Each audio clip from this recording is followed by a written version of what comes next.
नमस्कार, news 18 special देख रहे हैं आप। आपके साथ मैं हूं संतोष कंगवार। बुलेटिन की शुरुआत करेंगे इस वक्त की बड़ी खबर के साथ। नीट यूजी परीक्षा के रिजल्ट दोबारा घोषित होंगे। सेंटर वाइज रिजल्ट घोषित किए गए। सुप्रीम कोर्ट के आदेश पर रिजल्ट घोषित कर दिए गए। एनटीए ने वेबसाइट पर अपलोड किया है रिजल्ट। 5 मई को यह परीक्षा हुई थी, जिसके रिजल्ट एक बार फिर से घोषित कर दिए गए। सुप्रीम कोर्ट के आदेश के बाद ये रिजल्ट घोषित किए गए हैं। सेंटर वाइज रिजल्ट घोषित कर दिए गए। सुप्रीम कोर्ट ने रिजल्ट घोषित करने के आदेश दिए थे, उसके बाद दोबारा से सेंटर वाइज ये रिजल्ट घोषित कर दिए गए हैं। एनटीए ने वेबसाइट पर रिजल्ट अपलोड कर दिए हैं। 5 मई को यह परीक्षा हुई थी और उसके रिजल्ट एक बार फिर से घोषित किए गए हैं।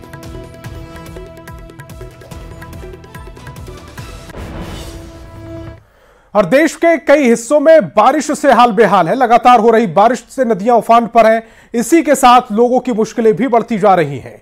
गुजरात के कई इलाकों से डराने वाली तस्वीरें आई हैं। वहीं जलस्तर बढ़ने से झरने का रौद्र रूप देखने को मिल चुका है, तो कहीं सैलाब के बीचों बीच कुछ लड़के फंस गए। वहीं द्वारिका में नदी का बहाव बढ़ने से उसमें एक कार फंस गई।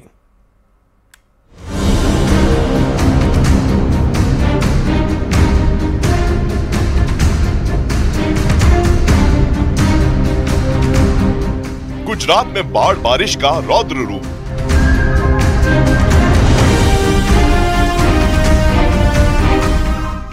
नदियों में उफान, डूबे शहर और गांव।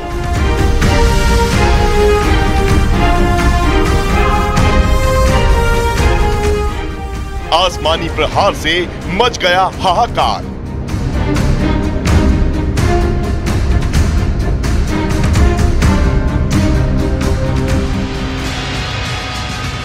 चारों तरफ जल प्रहार और उसके बीच में अटकी 3 जान।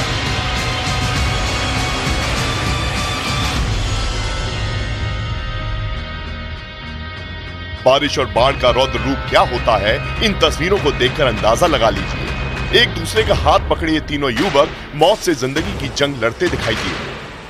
गुजरात के कच्छ के मशहूर पारधुना झरने पर घूमने गए ये तीनों युवक अचानक से सैलाब की चपेट में आ गए। काफी देर तक एक पेड़ की टहनी इन तीनों युवकों की जान बचाने का जरिया बनी और लहरों से जंग लड़ने का ये सिलसिला करीब 3 घंटे तक चलता रहा। इस दौरान चीख पुकार सुन आसपास मौजूद ग्रामीण मदद के लिए दौड़ पड़े। झरने के पानी का बहाव इतना तेज था कि किसी की भी उसमें उतरने की हिम्मत नहीं हुई। उसके बाद कहीं से रस्सी का इंतजाम किया गया। फिर शुरू हुआ बचाव अभियान। काफी देर तक की मशक्कत के बाद रस्सी के सहारे इन तीनों युवकों को बचा लिया गया।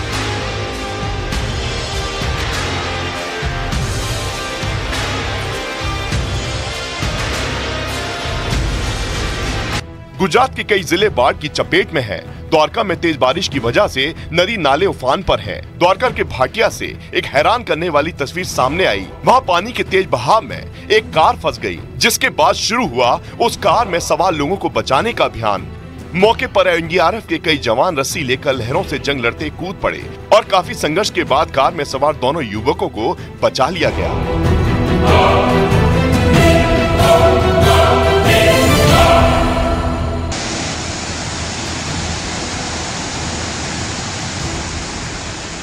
उधर गुजरात के गिर सोमनाथ में जामजोर झरने ने लिया रौद्र रूप अख्तियार कर लिया है।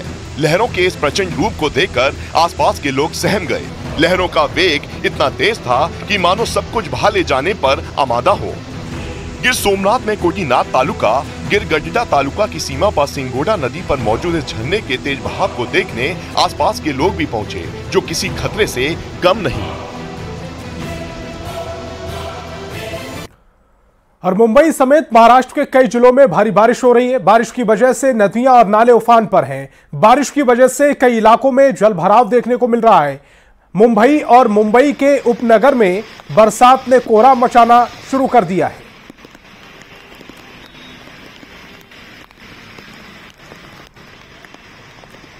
और जम्मू कश्मीर से एक बेहद चौंकाने वाली खबर आ रही है। सूत्रों के हवाले से दावा किया जा रहा है कि बीते 6 महीने से कठुआ और डोडा में पाकिस्तान की तरफ से आतंकवादियों का एक नया दस्ता तैयार किया जा रहा है। क्या है पाकिस्तान के नए दस्ते की कहानी, आपको इस सुपर एक्सक्लूसिव रिपोर्ट में दिखाते हैं।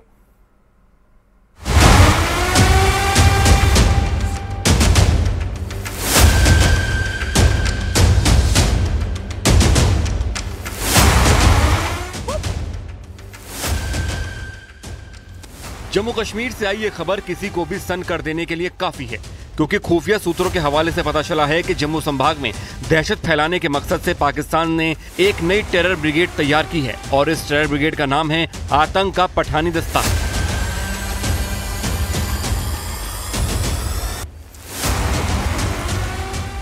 सूत्रों से मिली जानकारी के मुताबिक 6 महीने पहले 40 पाकिस्तानी आतंकी घुसपैठ के जरिए कठुआ और ढोडा तक पहुंचे थे।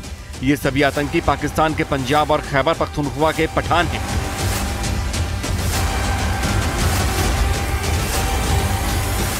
यानी पाकिस्तान ने दहशतगर्दी के मोर्चे पर पठानों को खड़ा कर दिया है। ये आतंकी बाकायदा बॉडी कैम काम इस्तेमाल करते हैं, जिसके जरिए ये हर आतंकी हमले का वीडियो रिकॉर्ड करते हैं और उसे पाकिस्तान भेजते हैं। पाकिस्तान के इस पठानी दस्ते के पास नाइट विजन कैमरे भी मौजूद हैं। आतंकियों का ये पठानी दस्ता स्नाइपर्स अटैक में माहिर है। इन आतंकियों के पास तालिबानी आतंकियों से लड़ने का भी अनुभव है। सबसे ज्यादा चौंकाने वाली बात यह है कि खान सूट पहनकर आम इंसानों की तरह कई बार आम मस्जिदों में नमाज भी अदा कर चुके हैं। सूत्रों के मुताबिक दहशतगर्दी की ये नई ब्रिगेड PAFM और कश्मीर टाइगर्स जैश-ए-मोहम्मद का हिस्सा है। सूत्रों के हवाले से पता चला है कि इन पठान आतंकियों को पहाड़, जंगल और नदियों तक में लंबे समय तक रहने का अनुभव है। ये आतंकी सैन्य प्रशिक्षण, टोही क्षमता, ग्युरिल्ला युद्ध रणनीति में भी अच्छा खासा अनुभव रखते हैं। खुफिया जानकारी के मुताबिक राजौरी, पुंछ, कठुआ, डोडा, रियासी 40 से 50 आतंकी एक्टिव हैं। ये आतंकी 10 से 12 के ग्रुप में बटे हुए हैं। दावा किया जा रहा है कि आतंकियों की ये नई ब्रिगेड हमलों के वीडियो बनाती है और उन वीडियो को अंग्रेजी में ट्रांसलेट करके पोस्ट करती है। ये आतंकी कभी कभी रॉबर्ट क्राफ्ट जैसे मशहूर लेखकों और कवियों को भी कोट करते हैं। खास बात यह भी है कि पाकिस्तान के पठान आतंकी सुरक्षा बल की नजरों से बचने के लिए फोन का इस्तेमाल नहीं करते। अगर इन्हें कहीं कोई संदेश भेजना होता है तो ये रेडियो फ्रीक्वेंसी मैसेंजर का इस्तेमाल करते हैं, जिसे इंटरसेप्ट नहीं किया जा सकता। ये आतंकी ना तो गांव जाते हैं और न ही स्थानीय लोगों के साथ रहते हैं। ये जंगलों और गुफाओं में रहते हैं, जबकि अपने खाने पीने का सामान बकरवालों से खरीदते हैं। इतना ही नहीं, कभी कभी अपने मददगारों से जंगल में ही खाना रख जाने के लिए भी कहते हैं। दावा तो ये भी किया जाता है कि आम बातचीत में सिर्फ पंजाबी भाषा का इस्तेमाल करते हैं। यानी पठानी आतंकियों की नई ब्रिगेड दहशतगर्दी फैलाने के लिए एक सदे हुए सिस्टम की तरह काम करती है। एक ऐसा सिस्टम जहां गलती की कोई गुंजाइश नहीं। लेकिन कहा तो ये भी जा रहा है कि गुनाह और गुनहगार ज्यादा दिन तक छिपे नहीं रह सकते और फिर इनका मुकाबला तो उन भारतीय जाबाजों से है जो पल पल सरहद की निगहबानी कर रहे हैं।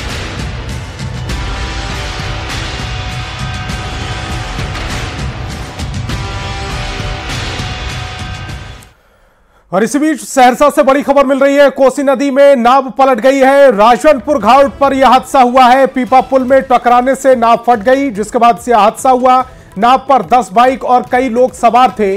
पीपा पुल के सहारे बचे हुए लोगों की जान बचाने की कोशिशें जारी हैं। ये एक्सक्लूसिव तस्वीरें इस समय न्यूज 18 बिहार झारखंड आप तक पहुंचा रहा है। 10 बाइकों को निकाल लिया गया है। 4 बाइक की खोजबीन लगातार जारी है। और कुमार अनुभव हमारे संवाददाता ज्यादा जानकारी के साथ फोन लाइन पर जुड़ रहे हैं। कुमार अनुभव, यह हादसा कैसे हुआ, फिलहाल क्या स्थिति है? जी मैं बता दूं, सहरसा जिले के राजनपुर गांव के जो है प्रखंड के जो है राजनपुर गांव में जो ये घाट है वहाँ भी हादसा हुआ कोसी नदी में।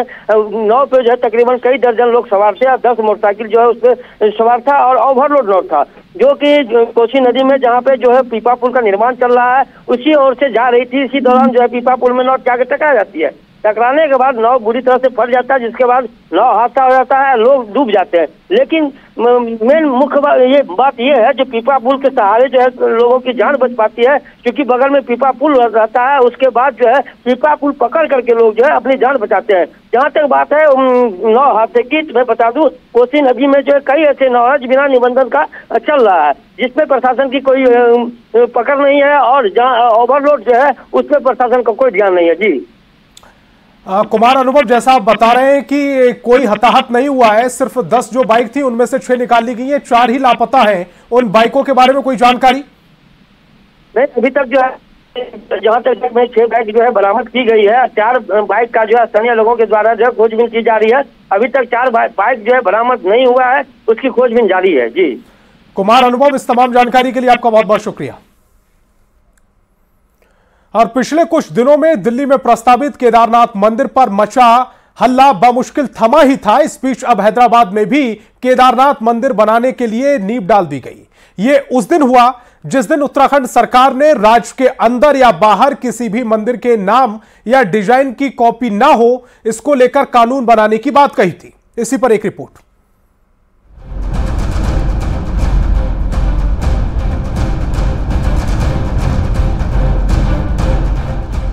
उत्तराखंड की राजनीति में आजकल धर्म छाया हुआ है। तीर्थ पुरोहित, नेता, शंकराचार्य सबके अपने तर्क हैं। मामला केदारनाथ धाम से जुड़ा है, लिहाजा आस्था धर्म पर जो बहस छिड़ी है वो राजनीति पर आकर टिक गई है। गुरुवार को दक्षिण भारत के हैदराबाद में एक नए केदारनाथ धाम मंदिर की नींव रखी गई। ये ऐसे दिन हुआ जब देहरादून में धामी कैबिनेट ने 4 धाम समेत सभी प्रमुख मंदिरों के नाम, डिजाइन या इनके नाम पर बने ट्रस्ट की कॉपी ना कर सके, इसके लिए फैसला लिया। इसके लिए ठोस कानून बनाने की बात कही। दरअसल मामला सुर्खियों में तब आया जब पिछले हफ्ते दिल्ली में केदारनाथ धाम मंदिर बनने के लिए भूमि पूजन हुआ। मुद्दे पर सत्ताधारी बीजेपी और अपोजिशन कांग्रेस आमने सामने है। बीजेपी दिल्ली, हैदराबाद में केदारनाथ मंदिर का ठीकरा आम आदमी पार्टी और कांग्रेस सरकारों पर मढ़ रही है, तो कांग्रेस कहती है कि जांच करो। बन रहा है तेलंगाना में, संस्था का नाम है देवभूमि उत्तराखंड सेवा संस्थान। तो ये जांच का विषय है कि ये देवभूमि उत्तराखंड सेवा संस्थान कौन है और मंदिर का जिस मंदिर बना रहे हैं उसका नाम है केदारनाथ धाम मंदिर। तो ये तो हमारे हितों के साथ और हमारी धार्मिक आस्था के साथ खिलवाड़ है ही। मैं गणेश गोयदाल से आग्रह करूंगा कि उनको तेलंगाना में कांग्रेस के मुख्यमंत्री से जांच की बात करनी चाहिए, दिल्ली के आम आदमी पार्टी की सरकार है उनके मुख्यमंत्री से जांच की बात करनी चाहिए। ये कौन सी बुद्धि है जिस उत्तराखंड के मुख्यमंत्री ने धाम शब्द का प्रयोग करते हुए उसको वैधानिक स्वरूप देने का जो काम किया है कि धाम के नाम पर कहीं धाम न बने, उसका समर्थन करना चाहिए। और अगर उनको जांच की मांग करें दोनों सरकारों से करें, हम स्वागत करेंगे इस जांच का। मुख्यमंत्री पुष्कर सिंह धामी का कहना है कि मंदिर बनाने का नहीं बल्कि धाम शब्द इस्तेमाल पर आपत्ति है। सरकार कानून बना रही है जो इस तरह की एक्टिविटी पर रोक लगाएगा। हालांकि कानून के जानकार मानते हैं कि कानून बनाना एक बात है और उसको दूसरे राज्यों में लागू करवाना लगभग नामुमकिन। कि हमारे धाम हैं या हमारे जो भी प्रसिद्ध हमारे आस्था श्रद्धा के केंद्र हैं उनका कोई दुरुपयोग कहीं न कर पाए, उसके कारण से कई बार आस्था को ठेस पहुंचती है, लोगों में भी आक्रोश होता है। इसलिए चूंकि देवभूमि होने के नाते देवभूमि से सरकार का भी दायित्व बनता है, इसलिए हमने एक कदम उठाया है कि आगे से कोई भी धामों का जो है गलत तरीके से अपने हित के लिए प्रयोग नहीं कर पाएगा उनके नामों पर। अब देखिए, मंदिर बनने पर एक अलग विषय है, लेकिन धामों के नाम से ये किसी को हम इतनी वो नहीं दे सकते कि हमारे पवित्र धामों का उपयोग अपने किसी हित के लिए करें। ऐसा कोई कानून ना देश में है और ना प्रदेश में है कि जो किसी को इस तरीके का मंदिर का बनाने से रोके। और अगर जो कैबिनेट में अगर ऐसा कोई प्रपोजल है जो मैंने भी सुना, तो उसमें आर्टिकल 245 जो है कॉन्स्टिट्यूशन का, वो बड़ा क्लियर है कि स्टेट गवर्नमेंट के पास केवल वही कानून बनाने की शक्ति है जहां तक उसका टेरिटोरियल ऑपरेशन है। हालांकि मिलते जुलते नामों के साथ मंदिरों की कॉपी करना नई बात नहीं है। शिरडी साईं बाबा ट्रस्ट और दक्षिण के तिरुमला तिरुपति देवस्थानम ट्रस्ट ने तो मंदिर के नाम पर मिसयूज रोकने के लिए इंटेलेक्चुअल प्रॉपर्टी राइट लेने की तरफ कदम बढ़ाए हैं। और इधर उत्तराखंड में केदारनाथ धाम की धार में खालिस धार्मिक मामला राजनीति की आंच में पकड़ा है, लिहाजा ये जल्द ठंडा पड़ेगा कहना मुश्किल है। नैनीताल से वीरेंद्र के साथ देहरादून से दीपांकर भट्ट और सुनील नवप्रभात की रिपोर्ट। और कांवड़ यात्रा मार्ग की दुकानों पर नेम प्लेट अनिवार्य करने को लेकर बीते दिनों से यूपी की चर्चा पूरे देश में हो रही है। अब सीएम योगी ने पूरे प्रदेश के लिए यह फैसला लिया है।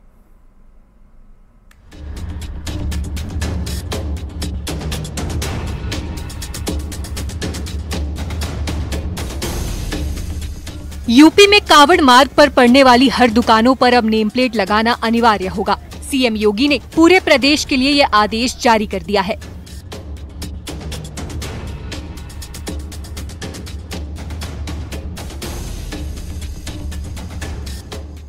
आदेश के मुताबिक प्रदेश में नेम प्लेट पर दुकानों के मालिक के नाम और उनकी पहचान लिखनी होगी। इसके साथ ही हलाल सर्टिफिकेशन वाले प्रोडक्ट बेचने वालों पर भी कार्रवाई होगी। यूपी में 22 जुलाई से कांवड़ यात्रा शुरू हो रही है। इसके पहले प्रदेश सरकार ने ये बड़ा फैसला लिया है।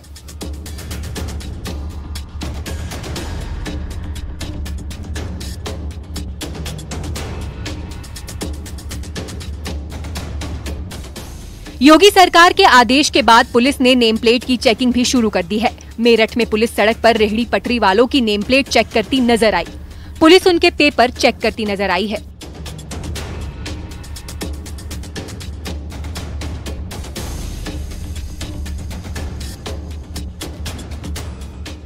मुजफ्फरनगर में पुलिस प्रशासन के आदेश का असर दिखने लगा है और रेहड़ी वालों से लेकर ढाबा संचालक तक अपना नाम अपने प्रतिष्ठान के साथ लिख रहे हैं। हालांकि प्रशासन भी ये साफ कर चुका है कि ये आदेश धार्मिक भावनाओं को आहत पहुंचाने के लिए नहीं, बल्कि अप्रिय घटनाओं और विवादों को रोकने के लिए दिया गया है।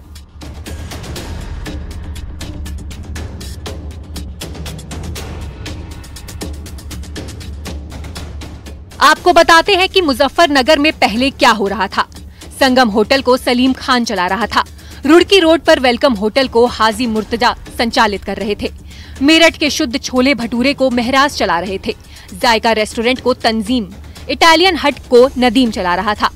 इनके अलावा नूर मार्केट में न्यू बाबा स्वीट्स को नौशाद, नीलम स्वीट्स अरशद अहमद, अनमोल फ्रूट यूनिक प्लाजा को जुबैर अहमद चला रहे थे। नाइस कन्फेक्शनरी जो बझेड़ी रोड पर है उसे इसरार चला रहा था। Good luck tea stall Bajheri road पर ही है, उसे शमशाद चला रहा था। कांवड़ रूट पर दुकानों की पहचान के आदेश से पहले मुजफ्फरनगर में क्या कुछ होता था, ये जरा तस्वीरों के जरिए भी देख लीजिए। आपको इन तस्वीरों में दिख रहा है कि रुड़की रोड पर ढाबे का नाम संगम शुद्ध भोजनालय है, लेकिन असल में इस ढाबे को चलाने वाला शख्स मुसलमान है जिसका नाम सलीम है। नया आदेश आने के बाद अब सलीम ने अपने ढाबे का सलीम शुद्ध भोजनालय का बोर्ड लगा लिया है, जिससे इनकी पहचान साफ है। पहचान में कोई कंफ्यूजन नहीं है। प्रशासन ने ऐसे सभी लोगों को निर्देश दिए हैं कि वो अपनी अपनी दुकानों पर अपना नाम जरूर लिखें, ताकि कांवड़ यात्रा के दौरान कोई हंगामा ना हो।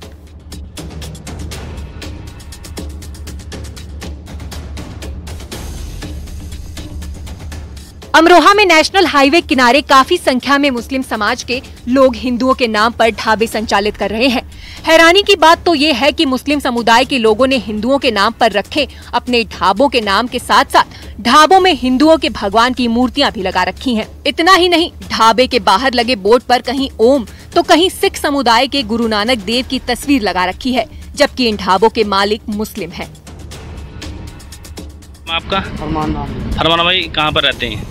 अच्छा, क्या करते हैं आप यहाँ पर? होटल है अपना। ये आप ही का होटल है? किस नाम से होटल है ये? शिवा गोल्डन ढाबा। अच्छा, कितने दिन हो गए होटल को? होटल को हो गया 14-15 साल हो गए। यूपी के बाद उत्तराखंड सरकार का बड़ा फैसला, कांवड़ यात्रा के रूट की दुकान पर नाम लिखना होगा। दुकान मालिक और स्टाफ का नाम भी लिखना जरूरी है।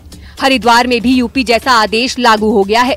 कांवड़ रूट पर दुकानों पर नाम लिखना होगा। दुकान मालिक का, स्टाफ का नाम जरूरी है। दुकानदारों का वेरिफिकेशन भी होगा।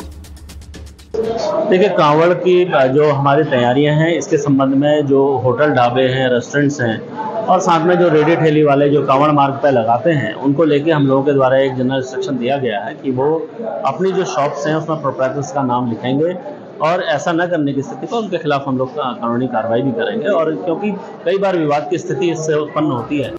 यूपी और उत्तराखंड सरकार के फैसले के बाद जहां एक तरफ सियासत हो रही है, वहीं स्थानीय लोग पुलिस प्रशासन की इस कार्रवाई का स्वागत भी कर रहे हैं, ताकि किसी भी विवाद की स्थिति से बचा जा सके। न्यूज़ 18 के लिए ब्यूरो रिपोर्ट। और रांची से बड़ी खबर मिल रही है। बीजेपी कार्य समिति की बैठक शुरू हो चुकी है। प्रदेश विस्तृत कार्य समिति की बैठक में दीप जलाकर कार्यक्रम का शुभारंभ किया गया है। मंच पर हेमंता बिस्वा शर्मा मौजूद है। बाबूलाल मरांडी, अमर बावरी भी मंच पर मौजूद है। तमाम बीजेपी विधायक और सांसद वहां पर मौजूदगी दर्ज करा चुके हैं। बड़ी खबर आपको बता रहे हैं इस समय रांची से, इस वक्त की बड़ी खबर, जहां पर बीजेपी कार्य समिति की बैठक शुरू हो चुकी है। प्रदेश विस्तृत कार्य समिति की बैठक में दीप जलाकर कार्यक्रम का शुभारंभ किया गया है। मंच पर हेमंता बिस्वा शर्मा मौजूद है, उनके साथ बाबूलाल मरांडी, अमर बावरी भी वहां पर मौजूद है। तमाम बीजेपी विधायक और सांसद इस बैठक में पहुंच चुके हैं। तो इस बुलेटिन में फिलहाल इतना ही। आप देखते रहिए न्यूज़ 18 बिहार झारखंड।